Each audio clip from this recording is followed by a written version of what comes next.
Eve is eating some poor carrots that don't taste as good as Ryota's. She hopes he returns soon to bring her carrots. Ryota finally comes back to Sekiro. Everyone notices Celeste and finds her stunning. Erza, upon seeing Ryota with Celeste, wonders who the new girl is. Ryota introduces her as Celeste and explains that she's a member of their new party, the Ryota family. Erza is surprised and mentions that she's heard about Ryota's achievements in Selene Dungeon, excited that one of her regular customers has become famous. She goes on to say that she has a favor to ask Ryota regarding the Harvest Festival and invites him to visit her shop when he has the time. Curious about the Harvest Festival, Ryota asks Celeste and Emily about it. Celeste tells him that he can rely on her to gather information. Later, that day, Celeste informs Ryota that she and Emily went out to gather information about the Harvest Festival. She explains that the festival is an annual event in Sacramento where goods found in Sekiro's dungeons are displayed and the goods transform into strays and fight adventurers in arenas. Celeste wonders why they are there. Ryota explains that after parting ways with them, Ryota went to level 3 of Nihonium to max out his speed. However, he finished sooner than expected, so he decided to venture into the 4th level of Nihonium. The drops he found there helped increase his vitality.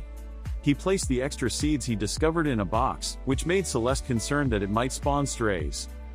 Indeed, strays emerged from the box, and Ryota went to fight them. Celeste worried about Ryota, but Emily reassured her, saying everything would be fine. Upon defeating the strays, Ryota obtains binding bullets, surprising Celeste, who had no idea that these items dropped from strays. Ryota then asks Celeste to keep this information to herself, emphasizing that he hadn't shared it with anyone else. Curious about why he told her, Celeste asked, and Ryota explained that it's because she's now one of them. Suddenly, they hear explosion sounds from the town and rush back to investigate. A person informs them that a rare drop has turned into a stray and urges Ryota and the others to escape. Ryota then encounters the stray, and Emily attacks it with her hammer, but it doesn't budge. Ryota attempts to move the stray, but it remains immovable. In a last-ditch effort, he tosses it in the air and shoots it with a binding bullet. It hits the ground. He then shoots and combines 2 bullets into an erasing bullet, successfully defeating the monster. It drops a peculiar bag. After checking on Emily, she confirms that she is fine, but her hammer has been damaged. Ryota suggests they buy a new one, but Emily feels it would be a waste on her.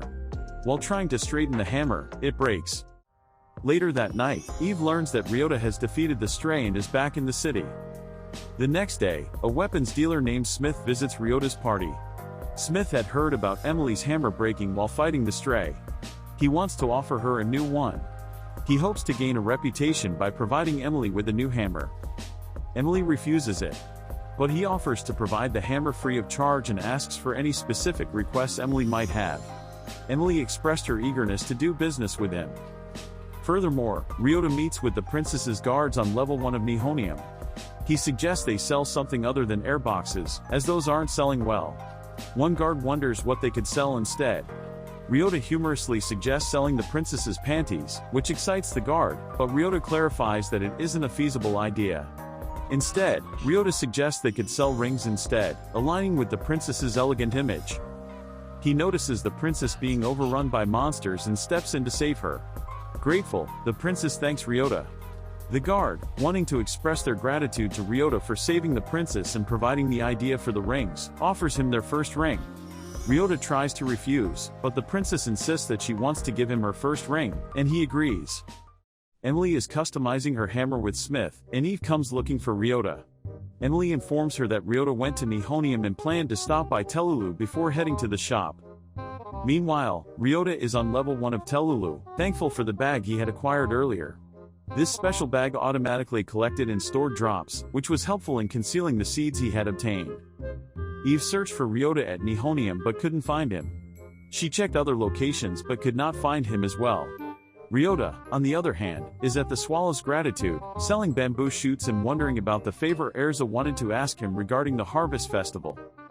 Erza explains that she needs Ryota to collect rare drops for her, for which she would pay him. She gives him a list of the drops she requires. Ryota notices that there is change in the money she gave him due to issues with money circulation caused by corruption in the dungeon. Curious about money dropping in dungeons, Ryota attempts to spawn a stray from money. A monster bird appears, and after a brief struggle, Ryota manages to defeat it, obtaining a potion that increases plant-based drop rates for a short time. However, he believes it wouldn't be useful for him, as his drop rates are already high. Eve finally finds Ryota and asks him for carrots. Ryota gives her some carrots in level 2 of Telulu and suggests she ask her party mates. Eve explains that she has left her party because their goals didn't align. She wanted carrots while they wanted other items. Eve is fine on her own and considers party members a hassle. She shares a story from her past when she was adventuring in the Megan dungeon with her party. Her party members advised her to eat both meat and vegetables. But Eve disliked vegetables back then. So she left her party when they insisted she to eat them. She found her party members annoying. While adventuring, she defeated a death buffalo and it dropped a human boy. They noticed another death buffalo, and Eve explained it was a monster. She defeated it while the boy watched. The boy wanted to learn from her, and together, they fought another death buffalo, but when it dropped a carrot, Eve asked the boy to throw it away. The boy insisted that Eve to try the carrot and, surprisingly, she found it delicious. He gave her the rest of the carrot, but then he disappeared. Eve, now a carrot-loving enthusiast, believes parties are bad because of this transformation. Ryota suggests her to get her own carrots, but she explains her low plant drop rates and the yucky taste of the carrots. Ryota gives her the special potion, boosting her plant drop rates to rank A. She tries it, finds the carrot tasty, and asks where to buy the potion, but Ryota explains it is exclusive to him.